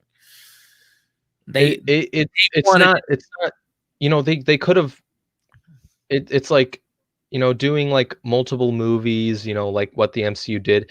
The thing is like, the DCEU was doing it differently. They were doing a different tone to it, and ever since the whole stuff with Suicide Squad, the changes with that movie and Justice League, that's when it started to become more MCU-ish. right, But Man of Steel and BVS, those were not MCU-ish movies. They felt different. right. And They you could have done it with, you know, you could have done a cinematic universe, but just have the tone feel different. As long as you get the tone different, then you're pretty much good. Yeah. Well, that's sort of what I mean when I say MCU-ish. I mean, as much as I hate the idea of cinematic universes being a fucking thing because Just it's I neat. don't mind cinematic universe, just do it differently. Well, the to me, the idea of a cinematic universe boils down to the cynical reasons that that Hollywood studios do it. It's not necessarily because they care about a franchise, it's because they're milking it for all they can. MCU did it, but they told a good story, but they still did it for that reason. Disney is doing it with Star Wars. Warner Brothers is trying to do it with the DC universe. That's why they keep shoveling out shit despite it not selling very well. Yeah. It's just the over, in my lifetime I've seen a lot of movies get a lot of pointless sequels, and it's a cynicism that doesn't need to exist. I mean, sure, there are some, there's probably, creators behind it who want to care about it, who think it's really good, but at the core of it there's a certain cynicism where it's like, let's flog the dead horse a little bit more, see if we can get this last bit of hide off of it before we throw the skeleton away. And No, it but like pretty much with Zack Snyder's vision, it was just going to be Man of Steel, BVS, um, Justice League Part 1 and 2, but it's just going to be one movie now. yeah. And that would have been it. Yeah, I say because from what I understand, Snyder had a vision that he wanted, which is great. Exactly. A writer and a director needs to have a vision. 3 movies, that's fine. And that's right. That's where the executive meddling comes in. They saw MCU. There's like, hey, the MCU made like 21 some odd movies. No, I was just, yeah, like, And I was just and going to point out, like, later on, they were using that as the advantage. And it was like, yeah, it just didn't work. yeah, and the damnedest part about it is DC, Warner Brothers was far too late for DC when you really think about it, because the MCU started what, in 2008? It started with the Iron Man films. Yeah. They added Captain America and they added a few others and they added the Avengers. So Marvel had a hand in it and pretty much had the monopoly on comic book films for pretty much a decade. And in Hollywood, trends like that generally last about a decade, maybe a decade and a half before they start declining. And you can actually see the decline going on after Endgame. How many people really care about MCU? How many people really care about what phase 4 or phase 5? What fucking phase are they on right now after Cap with all these spin-offs? After Endgame, Yeah, was it like phase it's 5? 4. It's No, phase 4. it's phase 4. Yeah. Yeah. You know, it's I like think phase 5 they'll probably bring in X-Men. They already confirmed Fantastic Four for I think this phase. yeah. I could be wrong. You see what they're doing? It's like they're trying to. It's like, how many people really care about these? Like, how many people do you really see, freaking out over the announcements of these compared to when, Age of Ultron No. and No, like I wasn't No, like exactly. Like I wasn't excited. Like most people, including me, after Endgame, were like, okay, pretty Yeah, much done with these movies. And I saw the first two episodes of WandaVision, and I think I like it so far, but it's just really weird. And when I saw the trailers, I'm like, okay, it looks interesting, but it's not something I was excited for. You know what I mean? I'll yeah, watch it, but I'm not excited for it. It's like me with Spider-Man Far From Home. It's like I'll watch it, but I'm not excited for it. yeah. Uh, And almost all these other movies coming up, like Black Widow, I'm not excited for it because she's dead. Um, but I'll watch it. oh, she died in Endgame, didn't she? Yeah, she did. And now you bring up a now you have her solo movie. Come the fuck on. Yeah. Oh yeah. Well, they decided to bring Captain Marvel instead of doing Yeah, I Black. know. This is what pisses me off. Like you could have you could have had the Black Widow movie on the date Captain Marvel was coming out, and then you could have Captain Marvel on the phase where no one will give a shit. Well, that wouldn't have done well with their agenda. Come on now. Well, I know You know the because past. the only damn reason Captain Marvel made $1 billion because it was smushed in between Infinity War and Endgame, which were the Exactly. two biggest movies. It was riding off the hype. It was riding off that way. From a business perspective, that was a fucking brilliant move. Yeah, I agree, but like You I cannot think I deny that. think I think you could have gotten so much more if you had Black Widow there because she's a much better character, Oh yeah. and a lot of people like Scarlett Johansson, like me, unlike Brie Larson. Oh god, I'm not gonna spend time ragging on Brie Larson. Yeah, no. I've equated Brie Larson to being the type of actress that you could stick next to a cardboard cutout that has sausage links for eyes and a mouth, Yeah, and no, she has and you no wouldn't see the emotion. difference. Yeah, No, she has no emotion, like at all. And like it's funny, like I watched the behind the scenes for Avengers Endgame and she wears a swim cap on like the space scene and her hair is CGI. yeah, I saw And that. I yeah, I know. And then I saw a video from Gary from Nerdrotic talk about that scene and he's like it's not just the CGI fakeness of it. The whole point is that the character's fake. And I'm like, holy shit, you're right. Yeah. Oh, and the way she's fucking standing, and because I saw the behind the scenes that too. The way she's standing, it's like, what the fuck are you doing? Yeah, It's I don't know. oh god.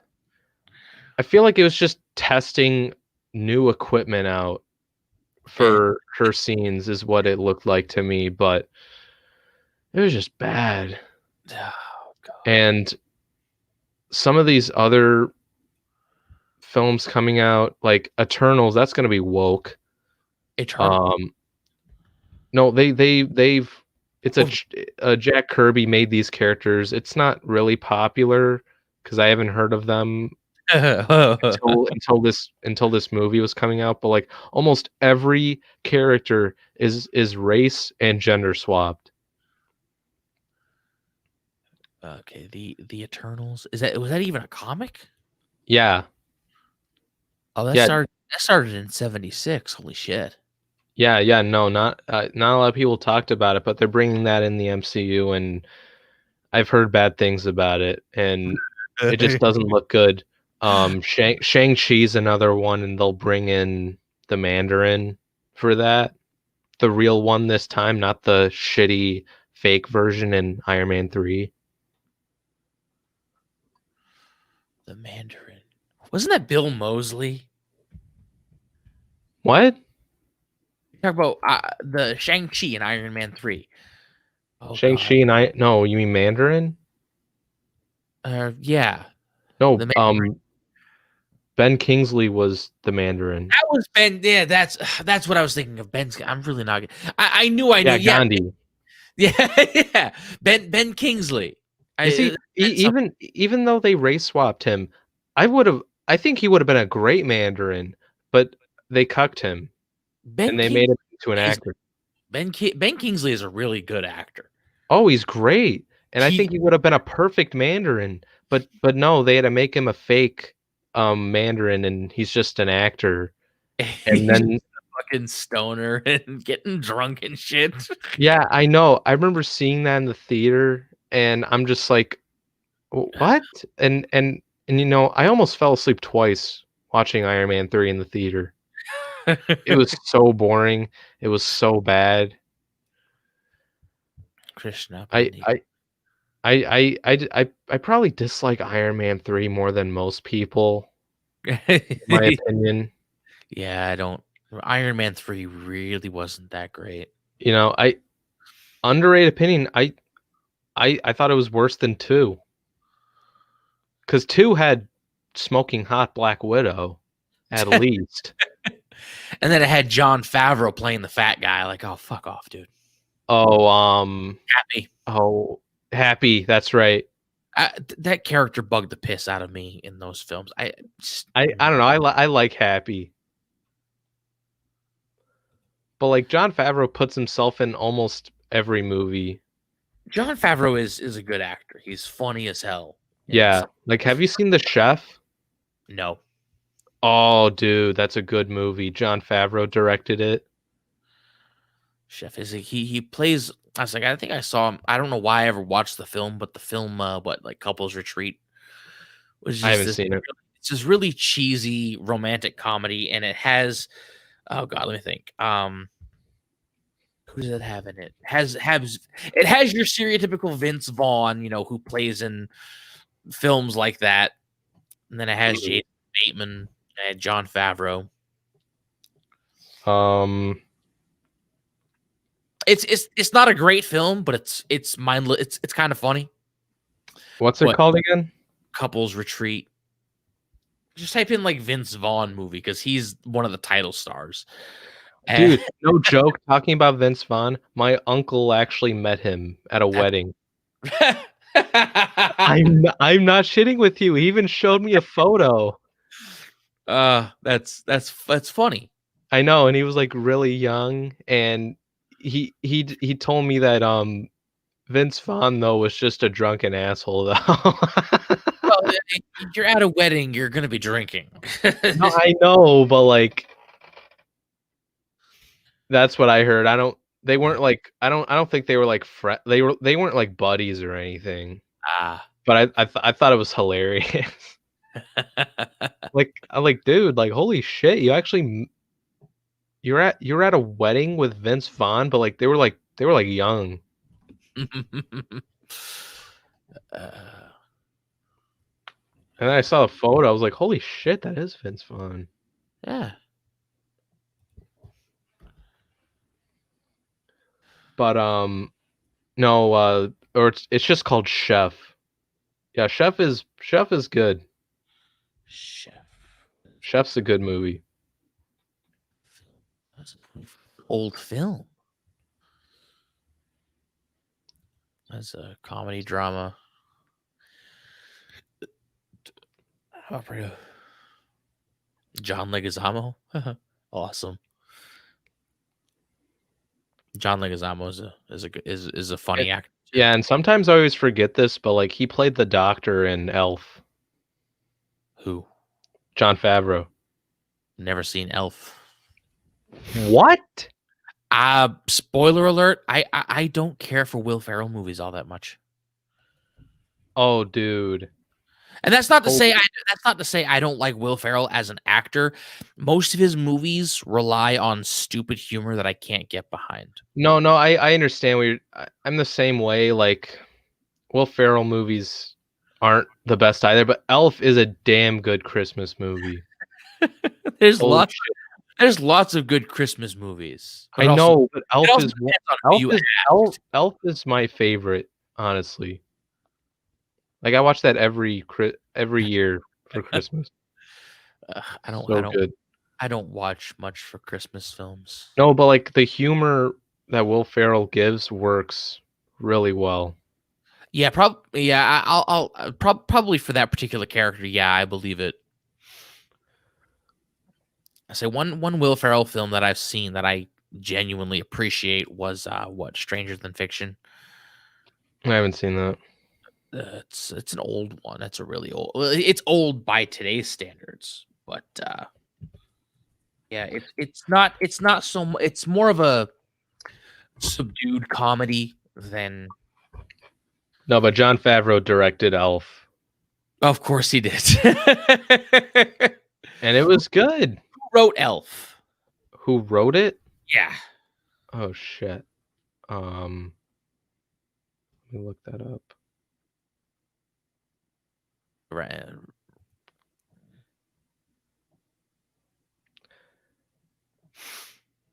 Screenplay by David Berenbaum. David Berenbaum or something like that. I don't know. Huh. What? I don't know these other things he. They did a cartoon, or what? They did a claymation or some shit of Elf Buddy's Magical. Oh, that sounds so bad. They have Jim Parsons playing Will Ferrell's character in that. Oh, that's bad. Was it supposed to be Jim? Like the guy from Big Bang Theory. Who? No, he's playing Will Ferrell's character in Elf in this stupid new Elf musical thing. Oh, Jim Parsons. Jim Parsons, that's what I meant. Jim Parsons, that's his name. And Mark Hamill is the dad. Oh, come the fuck on.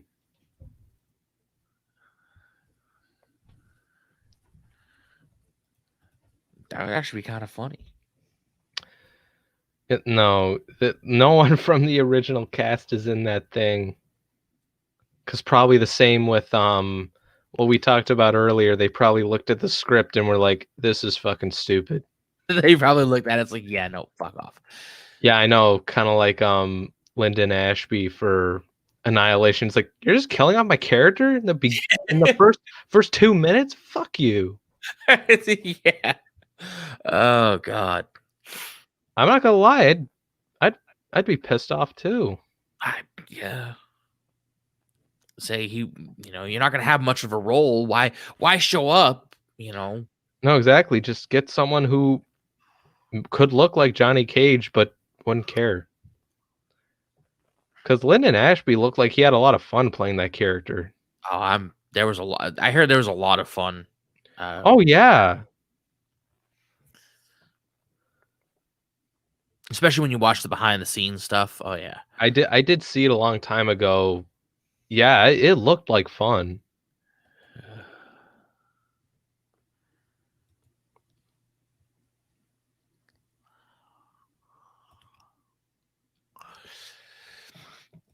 All right. So I think it's about time to wind down. Yeah. We're just about out of steam for things to talk about. We're not talking about Mortal Kombat anymore, which is fine. I know. I mean, we pretty much talked about what we pretty much really know. Yeah, that's as far as I know. That's that is one of the things that irritates the hell out of me. It's like they do these teases every and it's not just Mortal Kombat, it's just films overall. They do little teases like this, and it's like we'll give you a little bit of something. It's like, you know what? Why don't you just wait, not tease, not have us speculate, and then give us more of the film afterwards? It's like it's like they do that with films. And it's like you don't need to do that. Just wait a little bit. Give us a fucking trailer, and for God's sake, don't give it to somebody like Screenrant. Give it to somebody who's played fucking Mortal Kombat. Right. I'm still gonna fucking rage about that. That article, just the stupidity pisses me off. Like, I'm sorry, what? Yeah, no, it's just it pisses me off, but I can't help to laugh at it too. It's just it's so bad, it's dumb. But you can't say that you can't laugh at that as well. That it's just no, it's embarrassingly stupid. Yeah, I know. It's like it's gonna retcon, some of the history. It's like, no, it's not. No, it's not, because literally they're trying to base it off from the games, but at the same time they're not. Like it wouldn't, what I'm trying to say? I know exactly what you're trying to say, but it's just like the article, the writer of the article is like, well, the film could retcon this and that. It's like you do realize the entire basis for how Scorpion. The movie has nothing to do with the games. Well, no, I was just gonna say, even in the games, the basis for Scorpion and Sub-Zero's rivalry was explained in Mythologies. It was. It's explained there. They were always sworn enemies. Yeah, I mean, they were pretty much like the Shiraiyu and the Lin Kuei,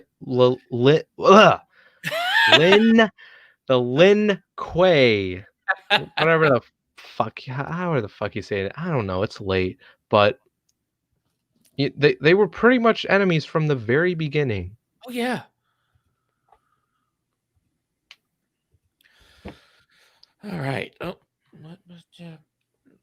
yeah. Fuck off with your fucking notifications. God damn it. All right. So I think we're gonna wind down. My phone was going off, and being a dickhead. So it's like, what the fuck do you want? I keep the phone in silence, so whenever it goes off, it just right across the fucking plastic countertop. It's just yeah. But yeah, I think we should wind down. All right. Tell everybody where you can be found, Runner. All right, I'm on YouTube. I think the link is in the description below. Yep, you can find me there. I'm also on Twitter and on Minds. If you're gonna find the alternative on where you could find me, if most of us in the community leave Twitter because of being Twitter. Yeah, go over to Minds because it's a lot more comfortable there, unlike the nonsense going around on Twitter and all their other problems. But and you could find both me and the Atlantean on the new Gaming Lounge channel. Oh yes. Yeah, this Thursday is when we do our live stuff, and we plan on doing other things, many different things. I know the Atlantean is going to do some retro stuff, but he'll talk about it in other times, and I might do more things in the PlayStation side of things, and we'll try to work it out with Culture, Angelus, Kai, and Ords, because Atlantean are two of 6 core members of the newly formed Gaming Lounge. Yeah, I totally forgot to grab a link for that channel, but that's fine. No, that's all right. They'll find it. Yeah, at some point, because whenever I look it up on YouTube, it doesn't show up yet. But when we get more content and exposure and stuff, it'll come up in the search. But yeah, please get that channel to 100. I'm not sure where we're at with it now, but we plan on doing a lot of stuff on that channel, so please go over there if you haven't already. That's all I got. I'm not sure if I'm in anything else coming up this week. I'm gonna put that right in there. I really wish I could fucking type tonight, dude. I am not with it. All right. So that's where you can find Runner. That's where you can find the Gaming Lounge. I'll update the description if y'all are watching this on the replay. I'll update it tomorrow if I fucking remember. We're at 68 subscribers over there. Yeah, we'll get there. We'll get there. Yeah. But yeah. So oh my fucking Christ. My brain is fried. I will figure out a good outro and an intro for this. Considering this is the first one that I've done, I don't think this is going to be a live thing every week, but I'll figure it out. But until then, yeah, this has been the Stream of Consciousness podcast. And I'm the Atlantean. That is Runner to my left. And we will catch you all later. Peace.